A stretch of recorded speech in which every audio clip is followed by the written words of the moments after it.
Kembali lagi di Cerita Cinta Channel. Jangan lupa like, comment, and subscribe ya. Terima kasih. Bagaimana aku percaya dengan omonganmu tanpa pembuktian? Perlu digarisbawahi, sampai detik ini aku masih ragu kalau kamu tidak terlibat dan perasaan aku masih sama. Aku mencintai pria yang begitu tulus mencintaiku tanpa pamrih. Jawab Ajeng cukup gamblang. Walaupun Ajeng tidak berharap terlalu banyak dengan Denis, mengingat statusnya yang kini ada Ruby juga. Keluarga Denis pasti tidak akan menerimanya dengan mudah, apalagi strata sosial mereka yang begitu jauh. Apa maksud kamu? Kamu mencurigai aku di balik kecelakaan Hanan? Tanya Abi jelas tidak terima. Aku hanya berhati-hati, menjaga agar tidak jatuh terlalu dalam, katanya tenang.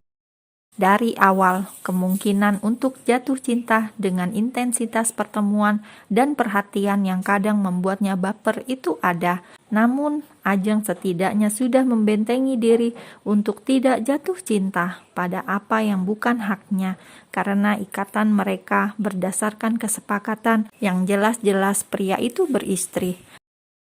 Pada kenyataannya, status kita yang akan membuat kamu jatuh lebih dalam. Aku tidak mau pisah dengan Ruby. Dan kamu pun begitu, seharusnya cukup jelas.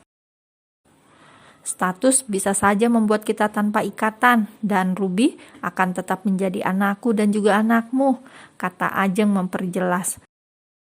Seandainya hubungan dengan status berpisah pun tidak ada yang berubah dengan Ruby, bayi itu tetap milik mereka berdua. Bagaimana kalau aku tidak sependapat denganmu? Itu tentang masalah hatimu, dan jawaban aku masih sama. Maaf mas, aku seorang perempuan, ibumu juga perempuan. Bagaimana bisa kamu mengambil keputusan begitu mudah tanpa memikirkan perasaan mereka jika di posisi itu? Iya, mungkin aku tidak paham karena aku tidak pernah di posisi mereka, tapi setidaknya aku tetap bertanggung jawab dengan apa yang telah berjalan. Hening untuk beberapa saat, hingga keduanya sama-sama terdiam. Ajeng sama sekali tidak mengantuk, begitupun dengan Abi. Keduanya malah terlibat kecanggungan yang tak berarti. Kamu tidak tidur, mumpung Ruby masih lelap. Tidurlah, aku tidak akan mengganggumu, titah pria itu lembut. Ajeng tentu tidak enak, ranjangnya dipenuhi Ruby dan suaminya. Dirinya mengalah, duduk di kursi yang jauh dari kata nyaman. Sedikit lebih baik daripada harus dipeluk lagi, yang membuatnya sangat-sangat keberatan. Jangan mempersulit dirimu sendiri, mana mungkin aku biarkan kamu terlelap di situ. Mau pindah sendiri atau aku gendong? Ancam pria itu terdengar serius. Abi turun dari ranjang, lalu mendekati Ajeng bersiap mengangkat tubuh perempuan itu. Ajeng memasang wajah waspada. Kenapa pria ini menjadi begitu menyebalkan? Sungguh malam yang terasa begitu panjang untuk seorang Ajeng lewati. Apaan sih, bisa pindah sendiri? Tolak perempuan itu merengut dan dongkol.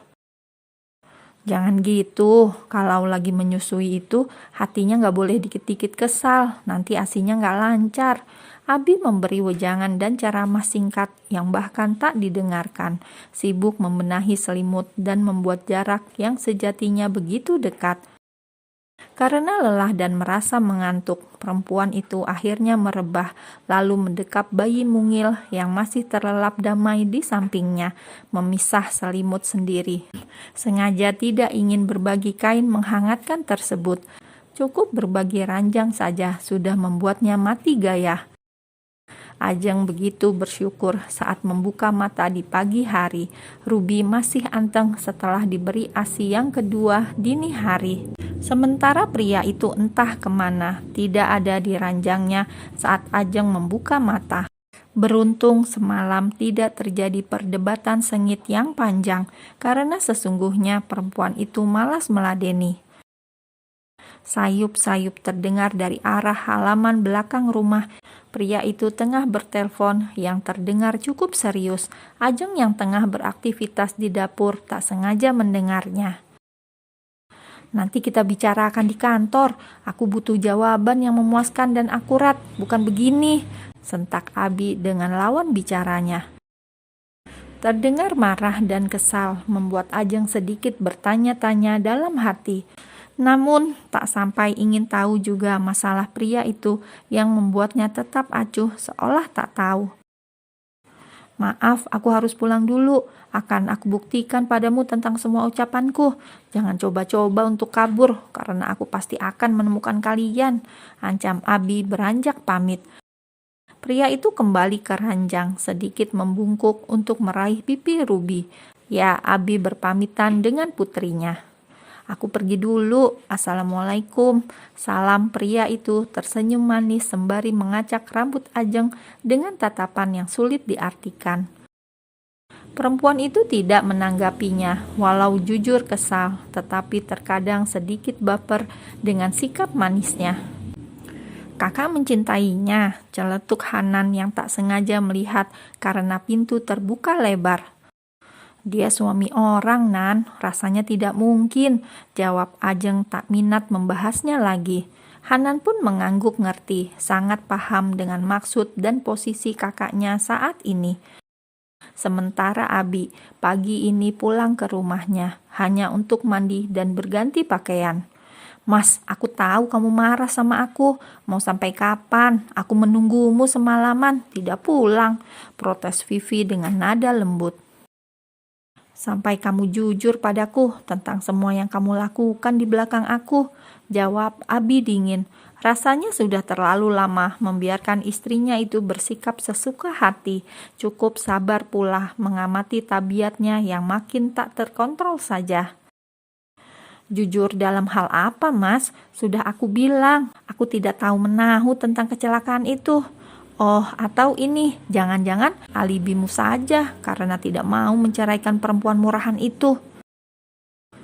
Berhenti menyalahkan orang lain, walaupun aku belum terlalu lama mengenalnya. Cukup selama 9 bulan ini, setidaknya dia tidak pernah berlaku buruk seperti yang kamu tuduhkan. Dia tidak murahan seperti yang kamu tuduhkan. Oh ya, sepertinya memang benar kamu sudah jatuh cinta dengan perempuan itu hingga tanpa sadar memuji-mujinya di depan aku, lalu sengaja mencari-cari kesalahan aku. Benar begitu kan? Kamu terlalu pandai menilai orang tanpa kamu sendiri sadari kebohonganmu begitu banyak yang membuat aku bersikap demikian. Kamu sungguh tidak punya perasaan, Mas. Di mana ikrar cinta yang selalu kamu dengung-dengungkan? Hanya karena kamu punya anak dari rahim dia, kamu berbuat semaunya terhadapku. Ini namanya tidak adil. Seharusnya kamu tahu diri, sejak awal kesepakatan ini dibuat atas persetujuan kamu dan atas saran kamu. Tidak salah bukan kalau aku meneruskan? Sayangnya kamu tamak dan serakah, seharusnya kamu tidak menikahinya. Dengan begitu, kamu telah menodai pernikahan kita. Vivi jelas tidak terima. Lantas, apa yang kamu inginkan? Semuanya juga sudah terjadi, dan aku ingin memperbaiki. Woho, memperbaiki. Lantas, bagaimana dengan pernikahan kita? Kamu anggap apa selama ini kesetiaan aku padamu? Kamu maunya bagaimana? Aku ingin kamu menceraikan Ajeng dan mengambil sikap sepenuhnya, di mana Abi yang aku kenal begitu dominan dan otoriter. Ambil anakmu, dia seharusnya di sini, atau pernikahan kita akan menjadi taruhannya. Apa maksud perkataan kalian? Bu Warsa menatap tajam putranya dan menantunya. Mama, pria itu jelas kaget mendapati ibunya yang tiba-tiba muncul memergoki keduanya. Abi memang sudah berencana ingin memberitahu semuanya, tetapi menunggu suasana lebih baik dan tidak dalam keadaan tertekan seperti ini. Jelaskan pada Mama, perceraian. Ajeng itu siapa? Apa maksudnya? Dan kamu? Bu Warsa menatap menantunya yang terdiam tak berbicara sepatah kata pun, lalu memperhatikan perutnya yang bahkan rata dan langsing. Kamu sudah melahirkan? Kapan? Di mana cucu Mama? Tekan perempuan paruh baya itu jelas meminta penjelasan. Iya mah, Vivi sudah melahirkan, tapi bayinya tidak terselamatkan. Jawab Vivi menutupi kebohongan dengan kebohongan lainnya. Abi yang tengah kalut langsung menatap tajam istrinya yang tengah berbohong lagi. Namun nampaknya kali ini pria itu sudah lelah dan bosan mengikuti caranya yang semakin menjadi. Apa maksudnya tidak terselamatkan? Lancang sekali perkataannya yang sontak membuat Abi lepas emosi. Vivi tidak pernah melahirkan, Mah. Maafkan kami, itu hanya sebuah rekayasa saja, sahut Abi jujur.